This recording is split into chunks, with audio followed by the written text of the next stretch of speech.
What is up, everybody? Phantom Darkness 135 here. Today, we are going to play The Scene of the Crime, Golden Doll. This is the second one in the trilogy of The Scene of the Crime. Really enjoyed the first one. You guys said you liked it a lot, and we should definitely finish up this trilogy. So let's start off a new game. This one's a lot more detailed than the first one, and the third one looks like it's going to be even more detailed, which is awesome. So we received a report of gunfire in one of these houses, but it's strange. You have to see this for yourself. The person who called us in was Barbara Young, 68 years old. That is strange. She lives in the house on the right. Thanks. I'm polite. Alright, so we got three little beach houses here. The one the witness is in, we have to talk to her first, because I'm not sure. We do. Because she has a pretty cat that looks like a pig. Alright, yes? Miss Young, could you please tell me what you saw? I told everything I know to that nice officer. I didn't see anything. I'm not a meddlesome person, but for half a year now, people were going through this place like it's some kind of highway. And those women. You didn't see anything, but you called the police. Yeah, why? It was 2:49 a.m. when I heard gunfire. Well, that's kind of seeing something. Did you see the shooter? No, but I've seen a car leave. It was a blue Ford. I've written down its plate numbers. Wow, she's on the ball for a 68-year-old woman. Good job. Can I pet your cat? Nope. Okay. You can just stay there. Alright, so that's all we need from her. Moving over to the other beach houses. This is the one with the actual murder scene in it. We have our victim here. We see the window is shot out. Can't do much over there. We can look at her face. Lovely. And we see that her necklace was torn off.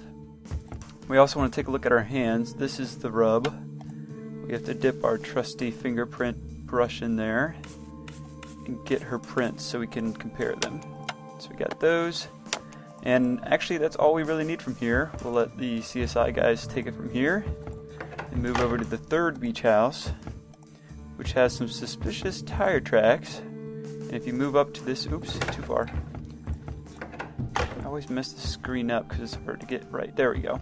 If we move up to the porch, we find the necklace that was taken off her neck. I know, of all places, such a mystery. In the fireplace, we have a burned driver's license, and we also want to take some of this blood. If you turn around and look at the door, the idiot left the murder weapon right here. So we'll just, we don't dust it here. We just take it in for now. We'll dust it back at the police station. And I think that's all we need from here. We'll talk to our officer again. Tell him that the house on the left is also a crime scene. And move on to the police department. So yeah, we have a whole map here and different places we can go in this one. So at the police department, we have a forensic desk that we'll use to dust for fingerprints and send them in. And then when you leave and go to a new area, there'll be different reports that'll come into this box right here. And from there you can get all your leads. So we dust all these, we print all these on the papers. We take this money right here, it's about 300 bucks. Check for any reports. And we get that the owner of that beach house is Bert Wilco. We get his address. And here's our leads board. Sorry, I'm going to turn on my volume real fast. So on the leads board, it's kind of tricky sometimes. You have to match the different evidence to all the photographs. So Bert Wilco, we can drag this onto here, or maybe it's this one. And we get a new area, which is Bert Wilco's apartment. I don't think there's anything else we can do right now. Don't think so. So we'll leave this here for now until we get more reports and go see Mr. Wilco. First, we're going to stop in this Quickie Mart right here and use that $300 to buy some bread. And I think you can also use the canned meatloaf too, but I'm going to get the bread and the blanket because I've tested those. They're tried and true. So we'll step out of there. We're going to need those for later. And this one's Bert Wilco's apartment. We ring the bell. He answers the door and he looks like a convict already. What? Yes, what is it? I have a few questions. No, you can't. What do you want? Are you the owner of two houses near the beach? Maybe. Where were you yesterday around 3 a.m.? If you choose this one, you have to do something roundabout, I remember. I can't remember what it was. I think you had to pay him money. Yeah, that's what it was. You had to pay him money. So go ahead and ask him where he was at 3 a.m. And we ask who he rents it to. And he doesn't really know. Steal. Anything else? That's all. I'll keep my eye on you. Don't leave town. Cool guy. Great guy. So we head back to the office. Get in our reports. We get that the gun was used at the Golden Doll Club shootout 3 days ago. Nothing on the fingerprints. Driver's license looks like it's going to be Peter Steele's, and the blood sample is a male. Blah, blah, blah. The owner's Mark Gardner of the car. So we get a lot of names and a lot of stuff going on here. So let's go ahead and put the car right here. There's no metadata. There's nothing there yet. The gun, I don't think we can use yet on anything.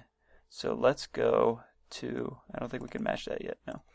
Let's go to the Golden Doll Club. We get there and we see it's all closed up. But in this alley here, we have an informant who's very cold. So we're going to give him that blanket. He's going to tell us some things, some useful things. We heard about the shootout here.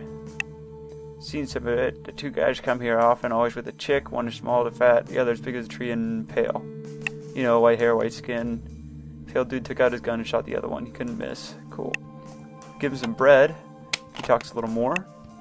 The guys drive a blue Ford. The driver was a young guy working at a gas station nearby. This town is full of observant people. Great stuff for a detective.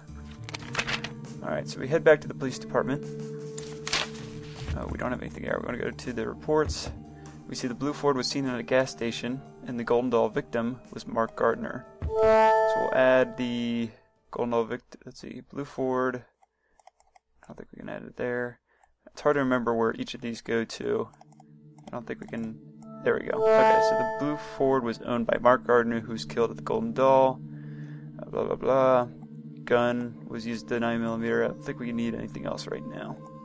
So let's go to the gas station.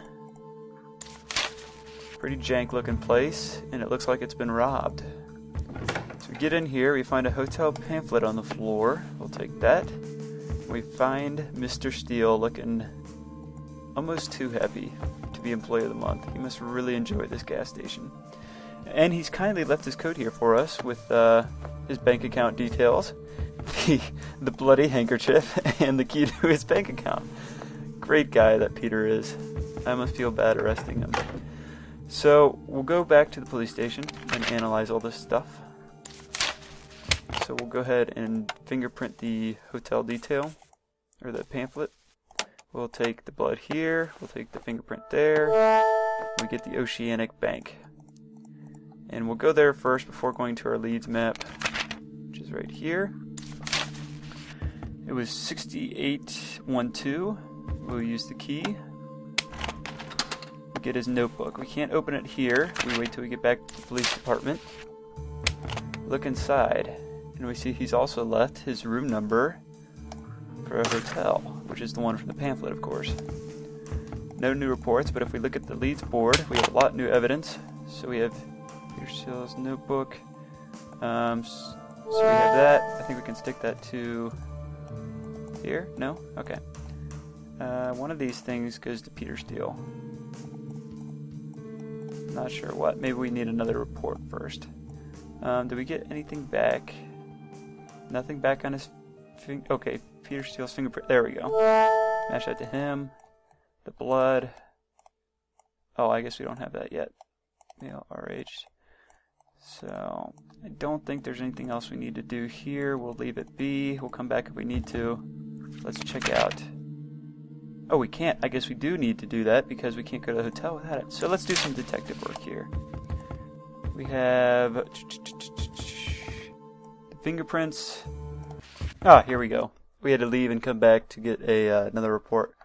So the handkerchief's blood sample and Peter's blood sample were the same. We can add that together. And I believe we start putting this stuff on Peter Steele's thing. There we go. Okay, Wilco's house hire, and then I think we can put the other stuff on there. There we go. Okay.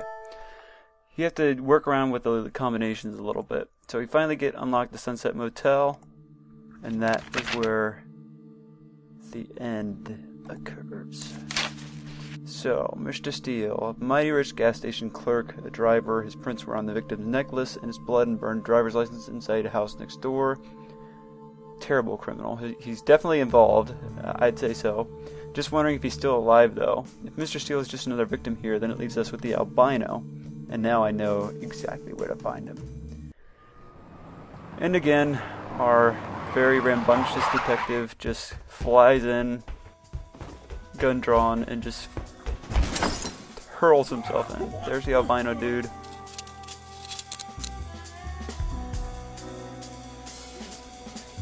So, Mark Gardner, Peter Steele, and Robert Kent.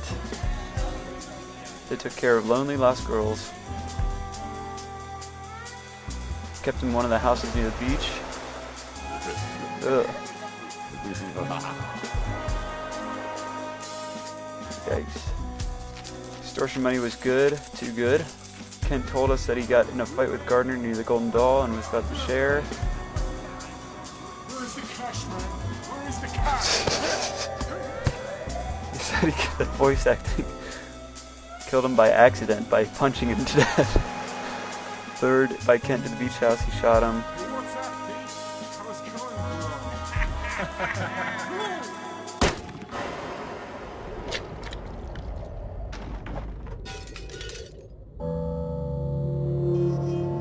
Oh. I didn't catch it the first time I played. We still don't know who she was.